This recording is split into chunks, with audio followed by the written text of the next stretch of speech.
Hey there, welcome to this talk on architecting for sustainability in the cloud. My name is Sohan Maheswar. I'm a senior developer advocate with AWS based in Amsterdam in the Netherlands. So today I'm here today to talk to you about architecting for sustainability. I'm so happy to be here at the conference, but unfortunately I have to start off with some not so good news. Essentially, if you haven't heard already, scientists say that there's only limited window to make this unprecedented headway and limit global warming to 1.5 degrees Celsius by 2050. Now, this sounds quite dire, and maybe it is. Really, all of us, we work in technology, and technology is at the heart of everything that we do. So really, if we want to limit this global warming and reduce our carbon footprint, we have to start thinking and talking about sustainability in tech. Now, sustainability is not just a buzzword for your company or your business. When I talk to customers about sustainability, I talk to them about a journey that you can take. It's not just something that you talk about in the start of the year as these lofty goals, but really it is about something that you change over a period of time. It starts off with measuring your carbon footprint, right? Without these metrics, it really doesn't make any sense talking about sustainability in tech. Then we, of course, like today, we will talk about architecting for sustainability and what you can do in technology to really achieve some of those goals. And lastly, we'll touch upon how sustainability transformation is the need for the day. So let's dive straight in. Now, a lot of people ask me saying, hey, look, apart from the small fact that we're saving the environment, is there really any business need to do this? Well, actually, according to a study by Accenture a couple of years ago, sustainability drives business growth.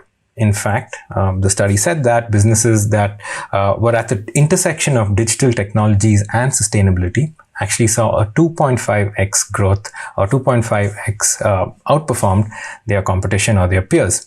So clearly there is also a business need now to look at sustainability.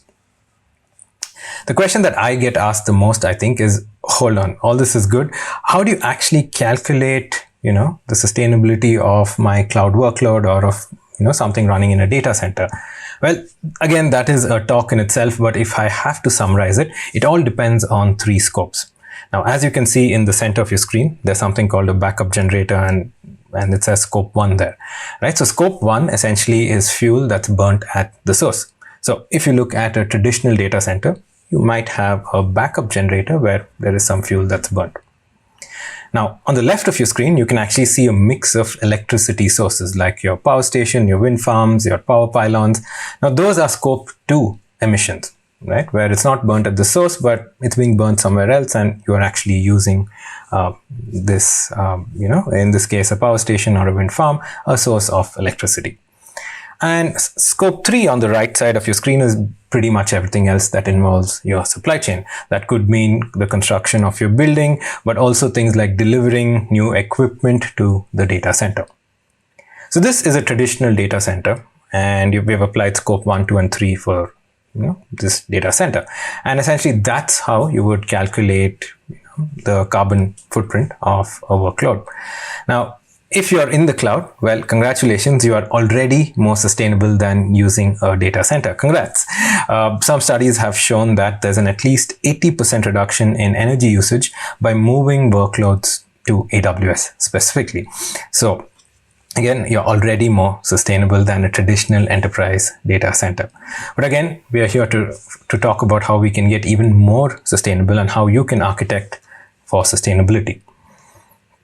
Okay, quick raise of hands, even though I can't see you. How many of you all are familiar with the shared responsibility model for security on AWS? I'm going to look really hard into the screen to see if people are raising hands.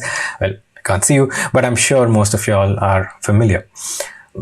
It's essentially a similar concept when it comes to sustainability on AWS as well. It is a shared responsibility between AWS and you, the customer. So what this essentially means is that AWS is responsible for sustainability of the cloud, right? Of the cloud. So everything from servers, cooling, water, waste management, all the global infrastructure, the electricity supply, the building materials, the sustainability of this is something that we will take care of. And you can read a lot more about this on a sustainability page. I can very briefly, I can tell you that AWS, or rather Amazon, aims to be carbon positive by 2040. You can look up, the Paris Agreement, all of that stuff, but that's not what we're here to talk about today. We are here to talk about how you as a customer is actually responsible for sustainability in the cloud, and what you can do in terms of your data, your software design, your code efficiency, and so on. Let's dive in and talk about sustainability in the cloud. Again, I have to define what this actually means because, well, that's how some of these things go. I'm going to read it out from my screen. So, we think that sustainability in the cloud is a continuous focused effort on energy reduction and efficiency across all components of a workload. I know I've highlighted a few words there, but for me, the key word there is continuous. Right? Very often we see that customers will adopt something like a sustainability, but eventually other business as usual things take precedence and it sort of falls by the wayside. So if sustainability is a priority for you, it has to be a continuous effort that you look at every day. And we'll come to that in a little while. Now, I'm going to talk about architecting for sustainability under these 6 different factors or umbrellas, right? We'll talk about everything from region selection to software to hardware, and also your deployment and dev processes, right? And let's start with something like region selection. First one, did you know, fun fact, just by choosing a particular region, you can change your carbon footprint based on which region you choose. Again, this might sound strange, so let's actually dive straight in. Essentially, you have to, when deploying a cloud workload, select a region also based on sustainability goals. Right now, most times you choose a region based on other goals like latency and whatever. But depending on your business metrics, you could also select regions based on sustainability goals. Now, like I said, there are different regions which have different optimizations and efficiencies, and we'll get to that. But essentially, you can look at choosing regions near Amazon renewable energy projects so that your carbon footprint is actually lower than the others.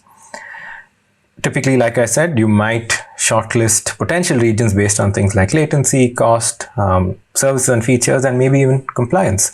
For instance, you might have a project which needs data residency, where you have to have data in a particular region where you don't have too much of a choice. But even then, for instance, if it can be anywhere in Europe, you could choose a region which again could meet your sustainability goals.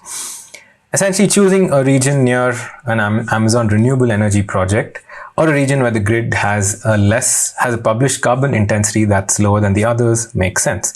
And I'm happy to announce that there are a bunch of AWS regions powered by over 95% renewable energy as of 2021. And these are the ones that you can see on screen. Those include things like US East 1, but also a bunch of regions in Europe, including Ireland, Frankfurt, and so on. Again, check out our sustainability page for more info on something like this. Cool. So that was just the simple part about selecting your region. Let's go to the fun stuff, right? Let's talk about user behavior patterns. Very often, how we build our cloud workloads depends not just on the requirements, but also how our users use your application, right? When they use it, where they use it, how they use it, all of this actually plays a role into how you architect your systems. Now, one of the main aspects of choosing the cloud is that you can scale with the load. And again, when it comes to sustainability goals, you can actually keep those in mind when designing your systems. I'm going to take a very real life example here just to see what this looks like. Now, say you're building a project with an SLA or a service level agreement, as you can see on the right, where your workload requirement is immediate failover, which means if one availability zone fails, there has to be zero impact to your users and they have to immediately use, your application. What we've seen people do is have a utilization of up to 50% in one availability zone A and a utilization of 50% in another availability zone B. And you can reserve enough spare capacity to switch the load for resilience, right? Again, we are optimizing this capacity for that.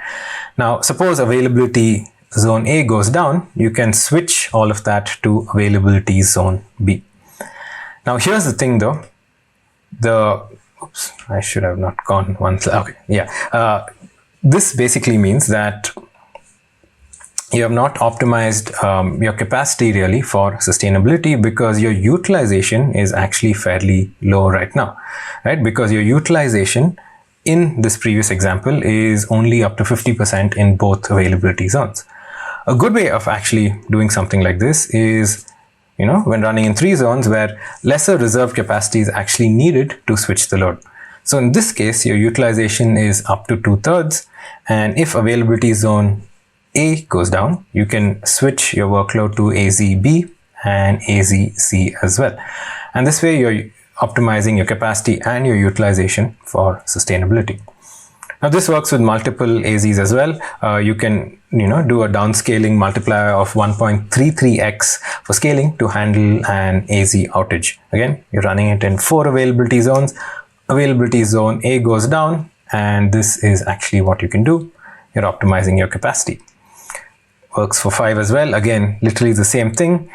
Your downscaler multiplier is 1.25x, and this way you're optimizing for an immediate failover, right? So your customers are happy and you're meeting your sustainability goals.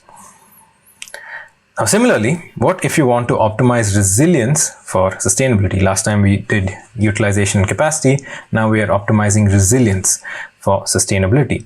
Maybe the requirement of this workload is that there doesn't have to be a non-immediate failover, right? So it's not something mission critical, it's not business critical. Essentially, it doesn't have to be non-immediate. So your trade-off is for time, essentially, and costs, right? Where you're using a cold capacity of availability zone B that's running, right? And you're using full utilization in availability zone A, right? Because the requirement is for a non-immediate failover, you can actually have a cold capacity running with full utilization in one AZ. So if AZ A goes down, you can just switch it up to AZ B. Of course, this takes a slightly longer time than what we had in the previous example, but then again, that's not part of the requirements. So even when it comes to, figuring out the requirements of your project, think of how you can negotiate impact-friendly SLAs. Sometimes, and more often than not actually, this reduces cost. Sometimes it might increase response time, but eventually what you want to see is a reduction in your overall impact. All right. Now, we spoke about regions, we spoke about architecture. Let's talk about software patterns, right? How you can actually design patterns and design your software to reduce your carbon footprint. And basically, this involves a lot of optimization and looking at those metrics, right? Again, let's take an example. Now, when you're designing for any cloud workload, right, your impact depends on the total provision capacity, not your average utilization. Yeah. So if you look at the graph, your peak is essentially what you're designing your provision capacity for. As you can see, the average is fairly low. The peaks can be high, depending on whether suddenly your application went viral, or maybe there's that time of year or month where many people use it, and you're going to provision capacity a little above the peak. If you can find ways to reduce the peaks, you can actually find ways to reduce your provision capacity, again, reducing your carbon footprint and maybe even saving some money and saving costs. So, well, how do you reduce this peak? Well, there are a few things you can do. And again, it's about thinking about this and about optimization. So, quick pop quiz. Does anyone know what this is? These symbols are?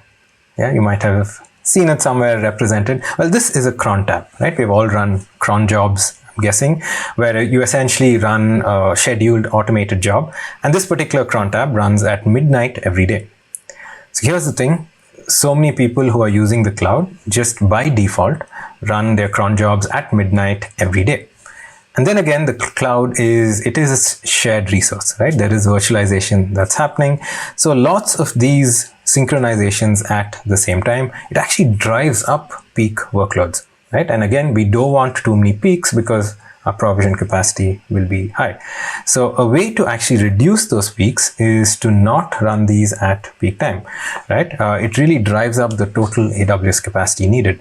So see if there are other times you can run these cron jobs, these schedule jobs, or see if you can space them out over different periods in the day, hereby reducing your peak. Another thing you could do is the usage of asynchronous and scheduled jobs. Queuing and buffering is such a powerful concept and mechanic for actually removing those peaks. Again, I've been at so many meetings where I sort of tell customers that, it sounds counterintuitive, but actually using queues to slow down responses actually make your response times faster in a way, right? Because they are always constant, your peaks are reduced, and there are no bottlenecks right there. So see if you can redesign your system to be a little more event driven, maybe have push events, maybe have an event store and pull events which actually speak to your business logic. Essentially, the idea is smoothing out peaks or have buffer messages until resources are available so that your provision capacity is also reduced. Again, that saves your carbon footprint, and more often than not, you're also saving some money. Okay, we did the software patterns bit. Very quickly, let's go to the hardware patterns as I check how much time I have left. There we go. I do have time. All right. Yeah, with hardware, I think it's fairly simple, right? Just use the minimum that you essentially need. Now, this could be instance types. This could be managed services. All of these things actually contribute to having something that's a lot more efficient running, right? Using a managed service instead of managing it yourself is definitely more efficient.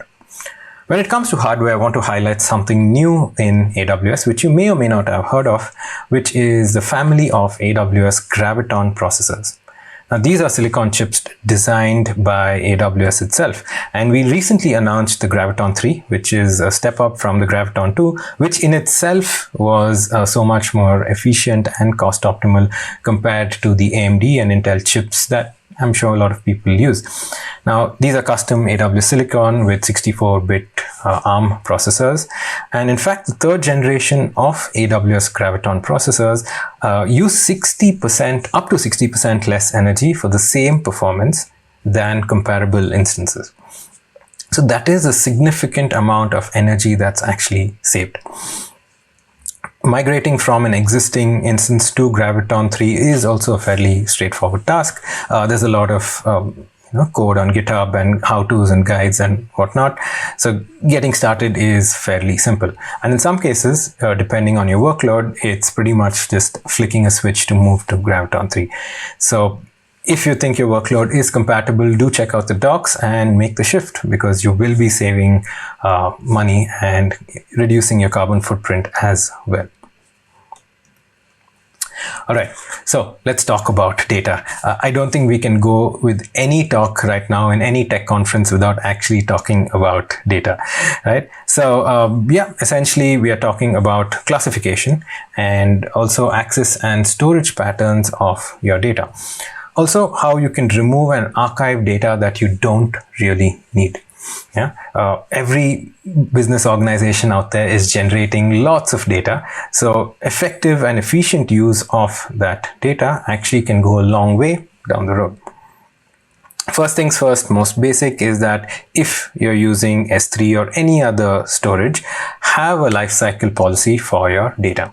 Right? Not all data is needed all the time. At some point of time, you might want to delete data. Now, instead of relying on manual efforts to actually do this, you can actually set lifecycle policies which automate all of this. So for instance, if you're using Amazon S3 and there is an object there, you can actually say transition to a deep archive after 30 days and expire after 3,650 days, right? And depending on the time period that's actually elapsed, it actually goes to either deep archive and then eventually deletes that data. So this way, all of that data that's being generated is automatically being, this lifecycle policy is automatically being applied to it. Yeah. So you're writing once and then all of that is your policy. If you're not familiar, S3 actually has different storage classes based on how frequently you access your data. So I think it's important to actually look at all of the data you have and apply these policies to it. For instance, hot data is data that you need less than millisecond access, right? So this data you want in more than 3 availability zones. You can store it in S3 standard, which will give you all of these bells and whistles. Maybe you want data that you might need in minutes to hours, right? So not warm data, but cold-ish data, lukewarm, maybe, I don't know, I'm just making that up. In that way, you can actually move it to S3. The costs are lesser, and the way it's stored itself reduces your overall carbon footprint. And data that you don't use too much, right? So maybe you just need it once in a while, and access time can be a couple of hours. You can put it in your Glacier Deep archive. The good thing is there is something called intelligent tiering in S3, which literally is a flick of a radio button or a toggle button, one of the two.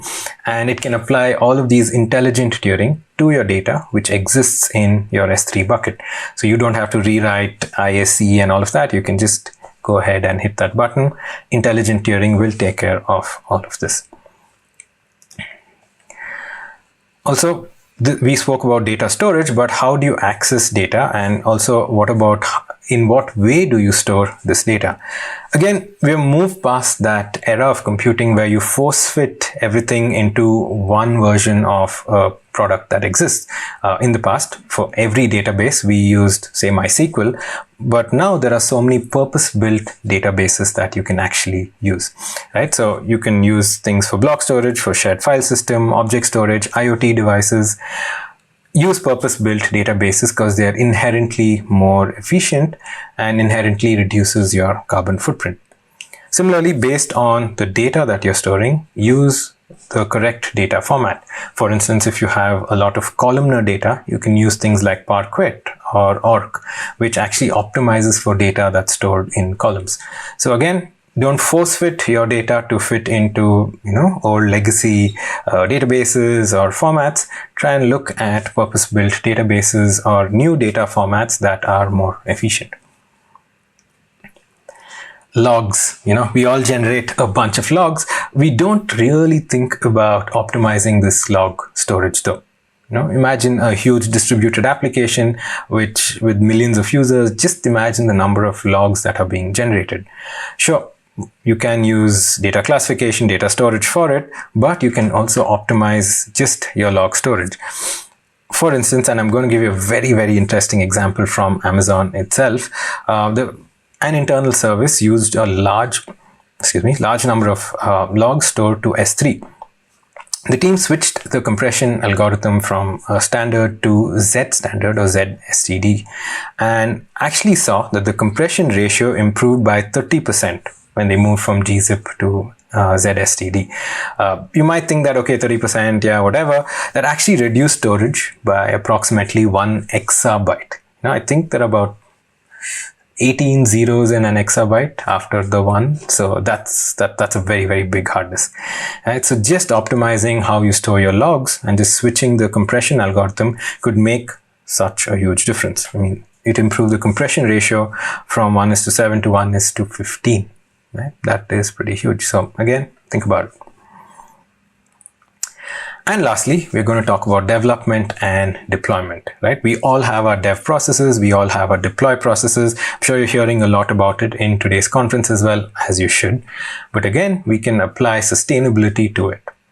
The philosophy that you want to look at before we dive in is to again use left shift, right? We're familiar with the concept of left shift from the world of DevOps, where you shift left and instead of just doing something like this in production, you move it to your testing, your beta, your alpha, your whatever, right? And same way, the same processes with sustainability as well. Don't just do it in production workloads, right? Do it in your staging, do it in your alpha, beta, and that way you're saving across, but you're also building it into your processes. Again, I'm going to give you another cool example from Amazon itself. We have a JavaScript SDK, which is used by so many people around the world. A good chance that your browser has used it at some point of time. Now, when we went from V2 to V3, we realized that the the SDK actually had support for so many different services, and we actually modularized all of it. So for instance, if you were building an app which used Lambda, DynamoDB, and what else? SNS, right? You could only include the modules for those 3 services, right? And over different iterations of the SDK, we actually reduced the size. And again, this bundle size reduced by 75%, and further optimization reduced the install and publish size by 50%. If you're interested in this sort of geeky stuff, there's a great blog post. Just look it up, the link's right there. But again, just reducing your build artifact size reduces the amount of data that you store, but also every time you're checking in code into alpha, beta, prod, staging, whatever, you're also reducing that build artifact size, right? And the time taken to process that and so on. So that saves you a lot of cost and also reduces your carbon footprint. Now, all of this, right? All of the stuff that I said today will be completely pointless and just theoretical if you actually don't apply metrics to it. This, I think, is the most important part of today's presentation. So really, it's about understanding your impact through metrics. Now, metrics are always tricky, especially when it comes to the cloud, because, for instance, say you're evaluating a cloud workload and you have metrics like storage, compute, utilization, and data transfer.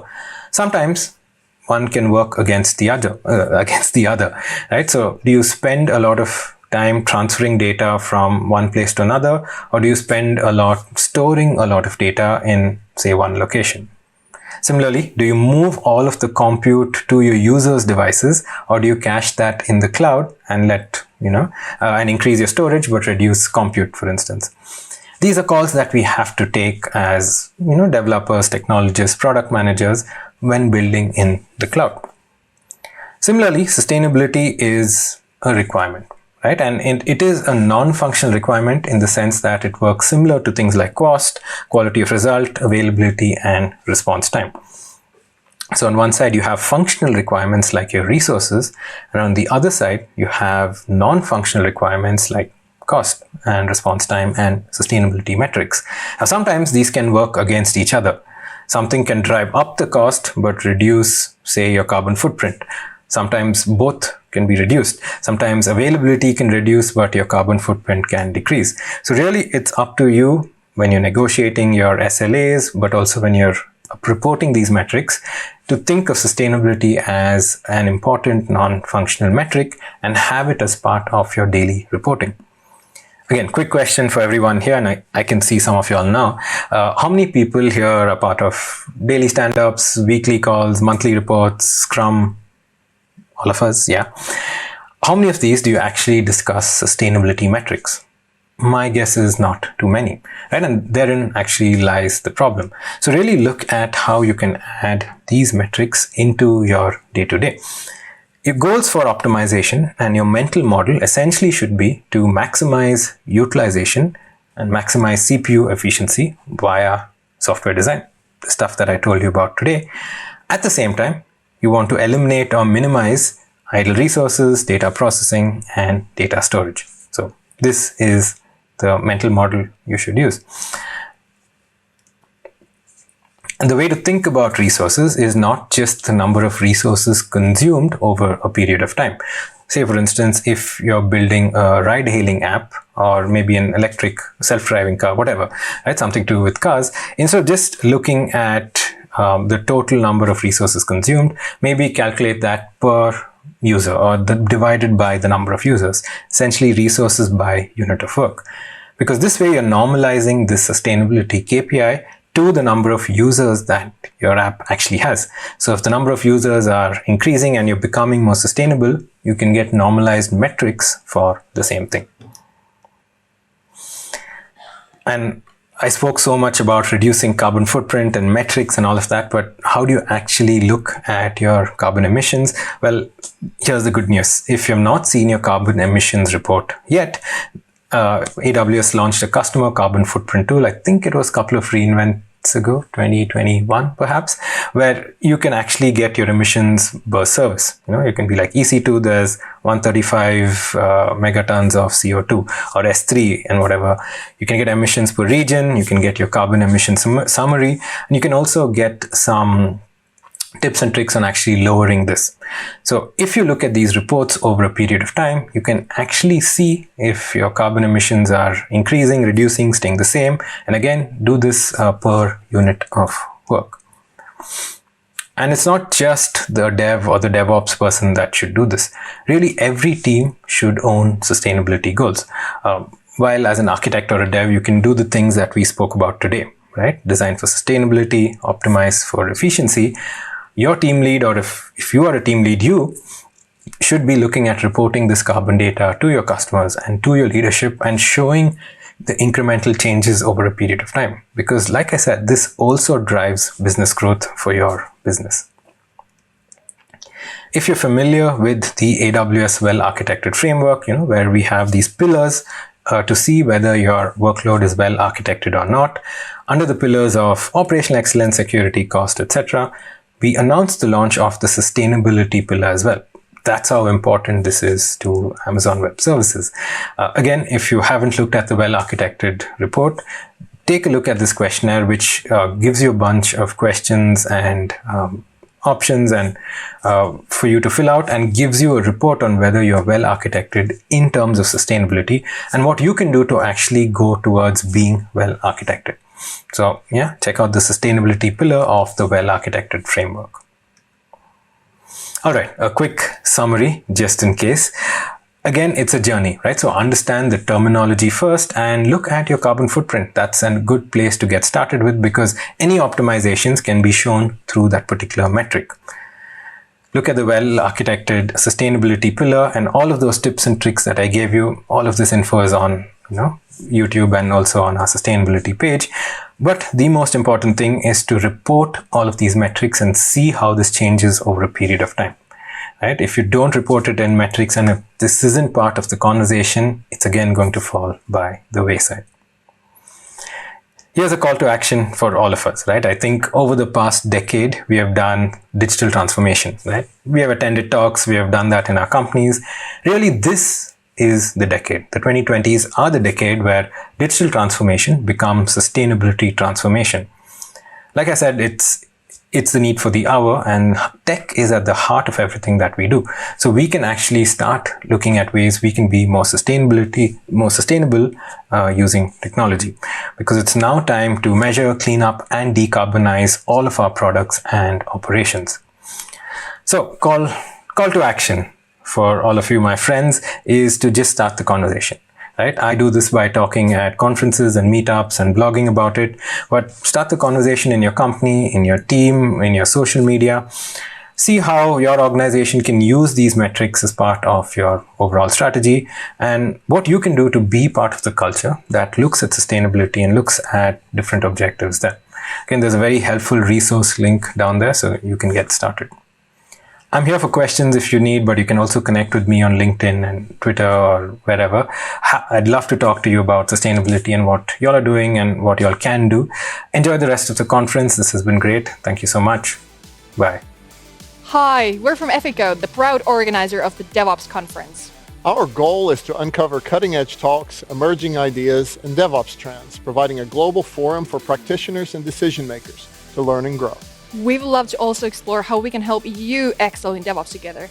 Visit us at efico.com and enjoy the inspiring talks at the DevOps conference.